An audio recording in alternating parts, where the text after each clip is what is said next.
Breaking news. దర్శకుడు రామ్ గోపాల్ వర్మ వ్యూహం చిత్ర బృందం ఫైబర్నెట్ మాజీ ఎండీకి ఏపీ ప్రభుత్వం మరో షాక్ ఇచ్చింది. నిబంధనలకు విరుద్ధంగా ప్రభుత్వం నుంచి సినిమా బృందం నిధులు పొందడంపై AP fibernet corporation chairman GV Reddy ఆదేశాల మేరకు లీగల్ నోటీసులు జారీ అయ్యాయి.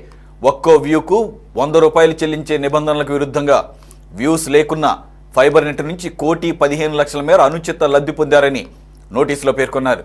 నాటి ఫైబర్నెట్ ఎండీతో సహా 5గురికి ఈ మేర నోటీసులు జారీ అయ్యాయి. నిబంధనలకు విరుద్ధంగా లబ్ధి పొందినందున 15 రోజుల్లోపు వడ్డీతో సహా మొత్తం కట్టాలని నోటీసుల్లో స్పష్టం చేశారు.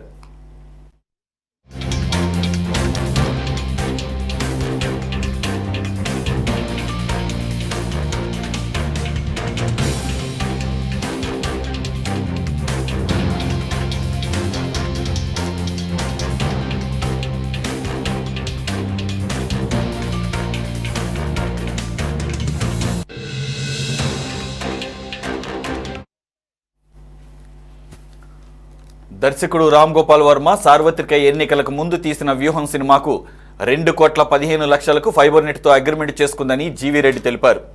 వ్యూస్ ప్రకారం డబ్బులు చెల్లించేలా జరిగిన ఈ ఒప్పందంలో కేవలం 1,863 వ్యూస్ మాత్రమే వచ్చాయని తెలిపారు. ఈ లెక్కన ఒక్కో వ్యూకు 11,000 చొప్పున చెల్లించారని వివరించారు. దీనిపై వివరణ కోరుతూ లీగల్ నోటీస్ ఇచ్చామని జీవీ రెడ్డి తెలిపారు.